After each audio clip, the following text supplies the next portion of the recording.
अगर लोकमान्य बाल गंगाधर तिलक अछूत के यहाँ पैदा हुए होते तो उन्होंने स्वराज्य मेरा जन्मसिद्ध अधिकार है नहीं कहा होता। वे कहते छुआछूत की समाप्ति मेरा जन्मसिद्ध अधिकार है।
इंस्पेक्टर साहब, मामलेदार साहब, आप? बाबा साहब, बुरी खबर है।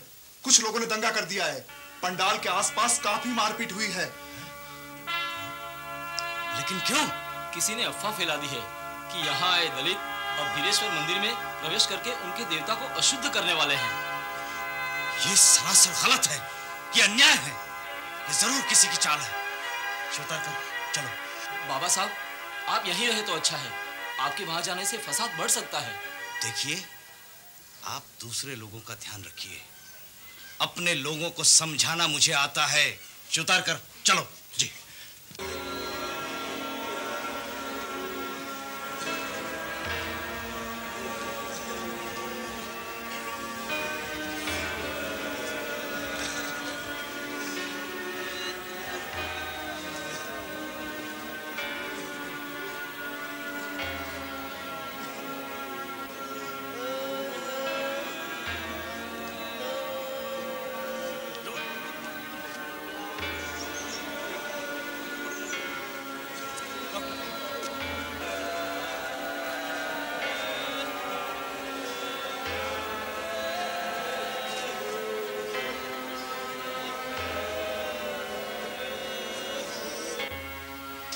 आपकी अंगुली का एक इशारा चाहिए बाबा साहेब, हम उन्हें मसल कर रख देंगे।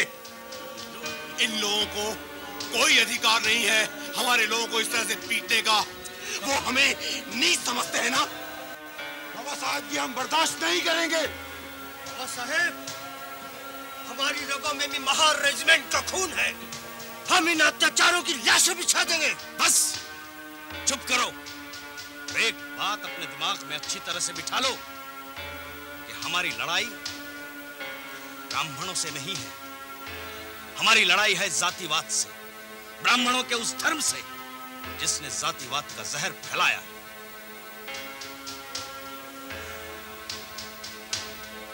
और दूसरी बात, आज के इस आंदोलन ने तुम लोगों को बहुत कुछ दिया है, तुमने बहुत कुछ पाया है।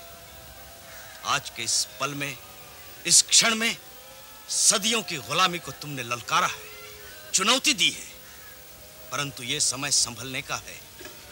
जिस तरह खौलते हुए पानी में हम अपना प्रतिबिंब नहीं देख सकते, ठीक उसी तरह क्रोध में मनुष्य अपने आत्महित को नहीं पहचानता।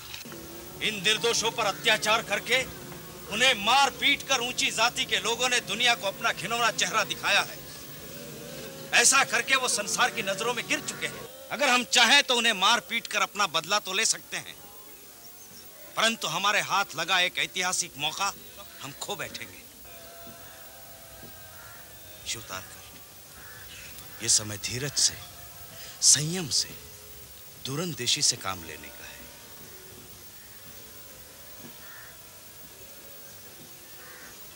शिवतारकर, आओ चले, लोगों की देखभाल करें। आओ।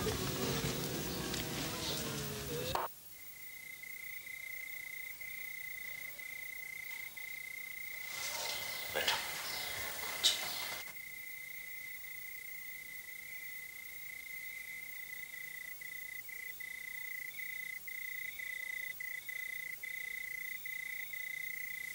रमा, कैसी हो? आप सलामत हो ना? मैं ठीक हूँ। झूठ बोलती है ये। दादा, झूठ बोलती है। और तुम मरना चाहते हो? तुम क्यों अपनी जान खतरे में डालते हो? तुमने सोचा तुम्हें कुछ हो गया, तुम कल मर गए तो तुम्हारी बीवी का क्या होगा? रोज मरती है वो तुम्हारे बारे में सोच सोच कर। और जानते हो, 2 दिन से उसने खाना पीना छोड़ रखा है। दादा, अब साहब को कुछ मत कहो।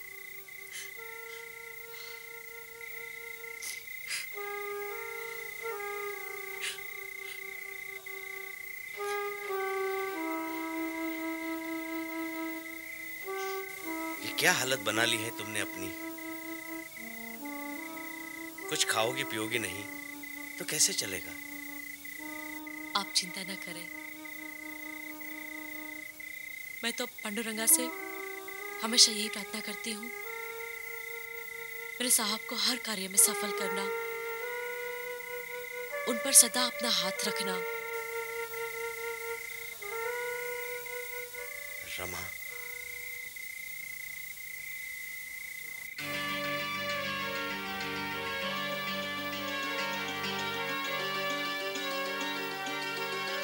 महाड़ घटना और बाबा साहब की विजय की खबर प्रायः सभी समाचार पत्रों में छपी और सभी समाचार पत्रों ने उनकी भूरी भूरी प्रशंसा की।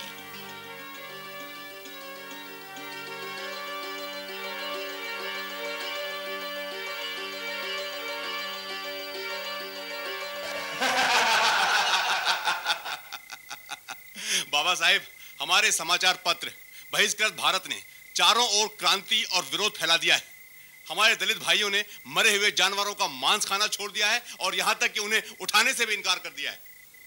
शिवतारकर, बहिष्कृत भारत का पहला लक्ष्य है पिछड़ी हुई जाति को उनके अधिकारों से सम्मानित कराना और परिचित कराना, और दूसरा विरोधियों का मुंह तोड़ जवाब देना।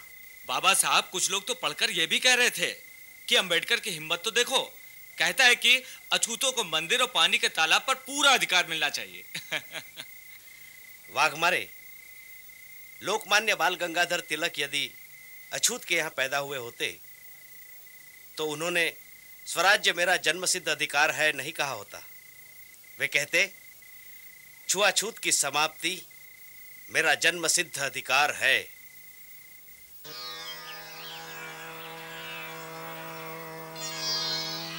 स्वस्ति न इंद्रो वृद्धश्रवाः स्वस्ति न पूषा विश्ववेदाः स्वस्ति नस्तार्क्ष्यो अरिष्टनेमिः स्वस्ति नो बृहस्पतिर्दधातु। यौः शान्तिः पृथिवी शान्तिः आपः शान्तिः ओषधयः शान्तिः वनस्पतयः शान्तिः विश्वे देवाः शान्तिः शान्तिरेव शान्तिः सामः शान्तिरेधि। यतो यत समीहसे ततो नो मभयं कुरुष्वन्नः कुरु प्रजाभ्यो भयन्न पशुभ्यः। सुशान्तिर्भवतु सुशान्तिर्भवतु सुशान्तिर्भवतु। इन मटकों में गोबर, गोमूत्र, दूध और दही का मिश्रण तो हमने कर दिया है। अब होने वाली पूजा के पश्चात हमें इन मटकों को तुरंत तालाब में डुबो देना होगा। ऐसा करने से ही अपवित्र किया गया ये तालाब का पानी फिर पवित्र हो जाएगा।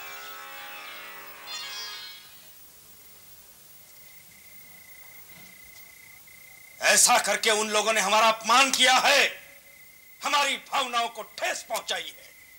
महाड़ नगर पालिका ने भी अपना फैसला बदल दिया है बाबा साहेब। अब हमें क्या करना चाहिए? आंदोलन।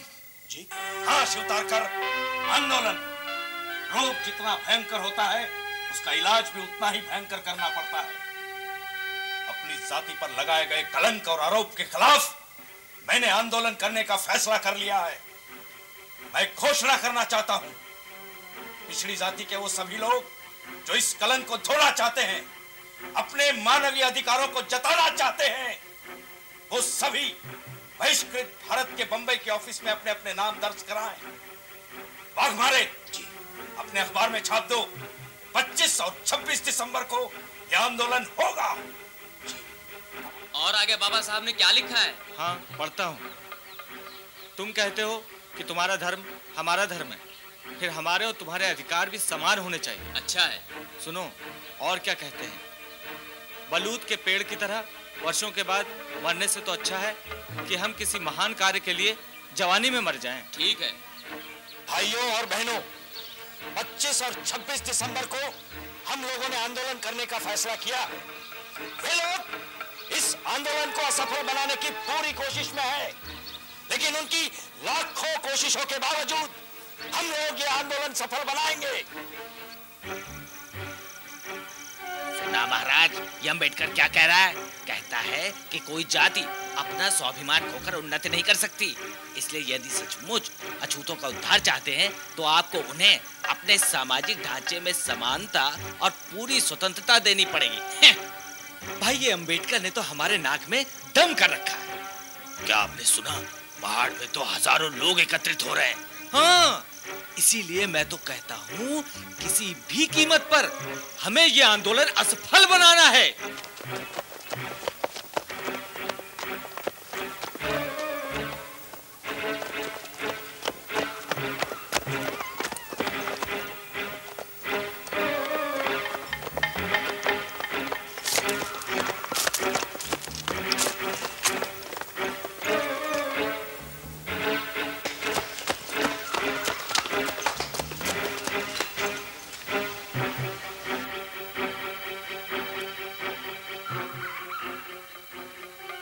ऐसा लगता है कि यहाँ दंगा फसाद होगा।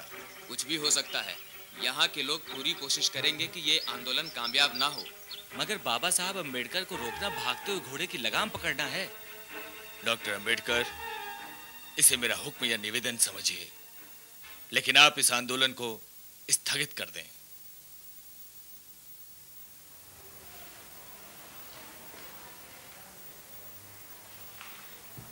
मैजिस्ट्रेट साहब, कदम बढ़ाकर पीछे हटना मेरी आदत नहीं है। ये आंदोलन तो होके रहेगा।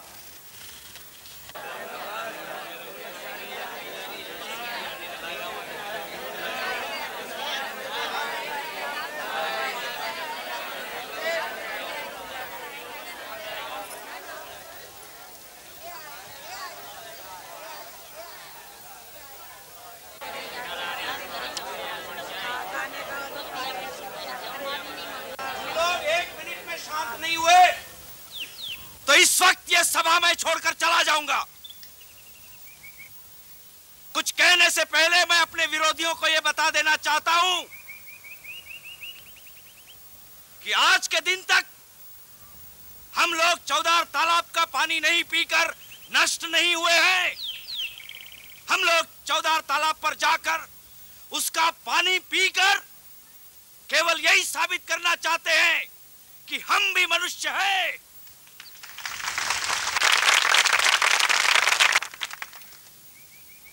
ये सभा हिंदुस्तान में समानता और बराबरी की बुनियाद रखने के लक्ष्य से ही आयोजित की गई है। केवल मंदिर में प्रवेश और छुआछूत की समाप्ति के साथ ही इस समस्या का समाधान नहीं होगा। प्रत्येक स्थान जैसे कि अदालत, पुलिस, सेना और व्यापार के द्वार हमारे लिए खोलने होंगे। समानता का अर्थ है समान अवसर और अपनी शक्ति से पैदा किए हुए गुणों का आदर। हिंदुओं को दो सिद्धांतों पर संगठित होना होगा। पहला समानता और दूसरा जातिवाद का विनाश। इस तरह के धार्मिक, सामाजिक अन्याय, राजनीतिक पिछड़ापन और कमजोर आर्थिक स्थिति देश को बर्बाद कर देती है। बाबा साहब अम्बेडकर जिंदाबाद! बाबा साहब अम्बेडकर जिंदाबाद! बाबा साहब अम्बेडकर जिंदाबाद! बाबा साहब अम्बेडकर जिंदाबाद!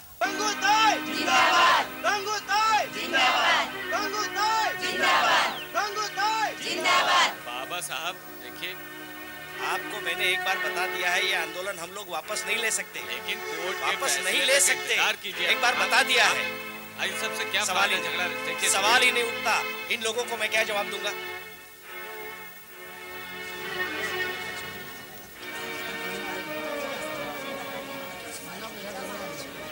बंबई के विधानसभा के प्रस्ताव के अनुसार सार्वजनिक तालाब, स्कूल और ये सड़कें सभी के लिए खोल दिए गए हैं।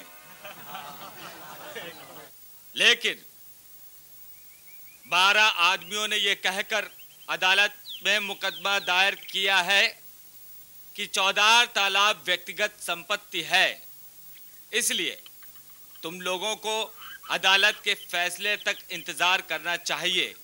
तुम जानते हो, पिछली बार तुम लोगों के साथ जिन लोगों ने मारपीट किया था उन पर मुकदमा चल रहा है। यदि तुम लोगों में से कोई कानून तोड़ेगा, उनका यही हाल होगा। एक दोस्त के नाते मैं ये सलाह दूंगा कि आप में से इस कार्य में तब तक कोई भाग न ले जब तक कोर्ट का फैसला नहीं हो जाता।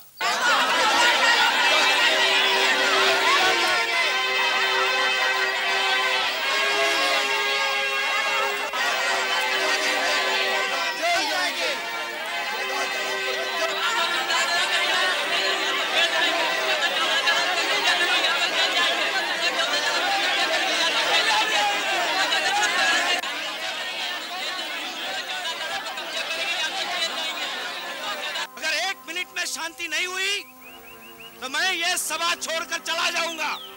तुम बहादुर लोग हो, जो लोग अपने अधिकारों के लिए जान देने को तैयार होते हैं, निश्चय ही उन्नति करते हैं।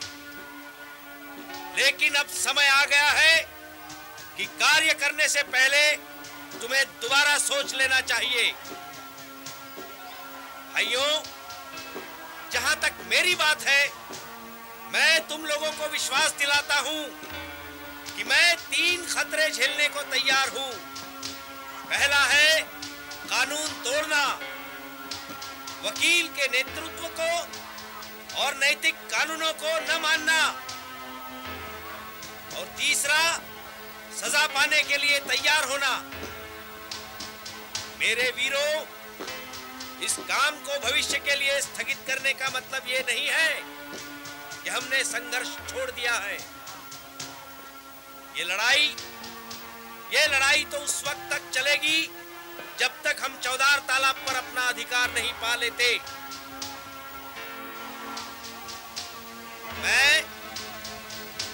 मैं तुम्हारा अपराधी जरूर हूं। तुम्हारे उत्साह और जोश का मैंने गला घोटा है,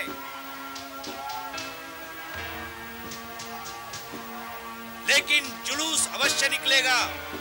हाँ, आज हम चौधार तालाब की तरफ जरूर जाएंगे और तालाब का चक्कर लगाकर यहाँ लौटेंगे।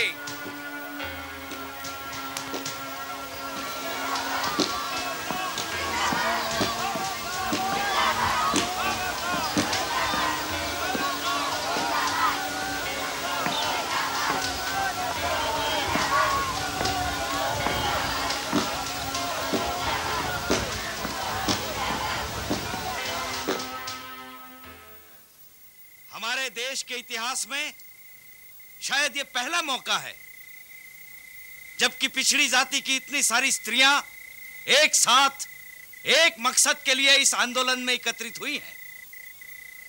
ये मेरा सौभाग्य है कि आज मुझे अपनी बहनों और माताओं के साथ बातचीत करने का मौका मिला है। मेरी बात ध्यान से सुनिए। अपने दुखों और अत्याचारों के साथ साथ ये बात याद रखिए, तुम लोग किसी जाति से कम नहीं हो। अपने आप को कभी भी अछूत मत समझना। साफ सुथरे रहो। जिस तरह के कपड़े स्वर्ण स्त्रियां पहनती हैं, तुम भी पहनो। मनपसंद कपड़े पहनने की तुम्हारी इच्छा को कोई नहीं रोक सकता है।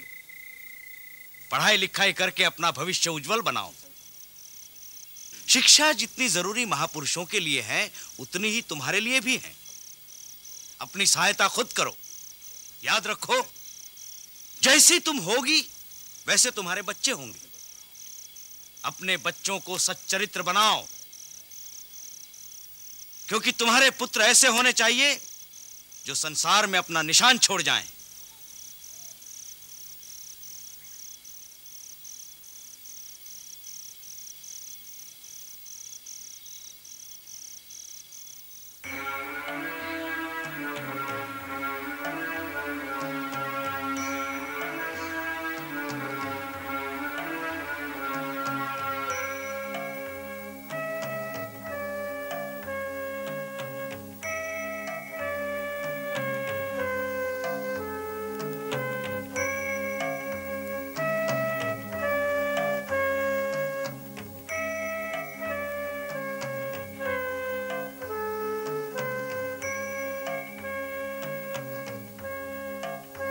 भगवान के दरबार में सभी समान हैं। इसी बात को साबित करने के लिए बाबा साहेब डॉक्टर अंबेडकर ने 3 मार्च 1930 में महाराष्ट्र के नासिक जिले में स्थित कालाराम मंदिर में सैकड़ों समर्थकों के साथ प्रवेश किया। ये अपने आप में एक महान ऐतिहासिक घटना थी।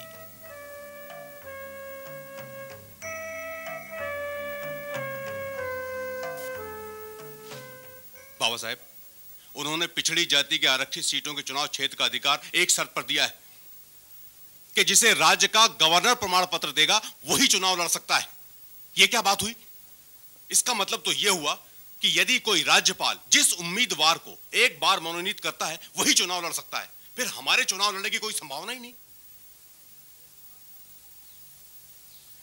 यह सरासर गलत है। हमें अपने प्रतिनिधि को बिना किसी शर्त चुनने का अधिकार मिलना ही चाहिए। हम अपने हितों का निर्णय स्वयं ले सकते हैं, जिम्मेदारी के साथ ले सकते हैं। हम राज्यपाल को यह अधिकार हरगिज नहीं दे सकते कि वे निश्चित करें कि हमारे लिए भला क्या है और बुरा क्या है। ब्रिटिश सरकार ने निस्संदेह भारत को एक संयुक्त राज्य प्रबंध और संयुक्त कानून प्रणाली प्रदान की है, परंतु उन्हें एक बात याद रखनी चाहिए, एक अच्छे राज्य प्रबंध पर लोग जीवित नहीं रह सकते। उन्हें जीवित रखने के लिए चाहिए रोटी, चाहिए अनाज। हम इस राज्यपाल को यह अधिकार हरगिज नहीं देंगे।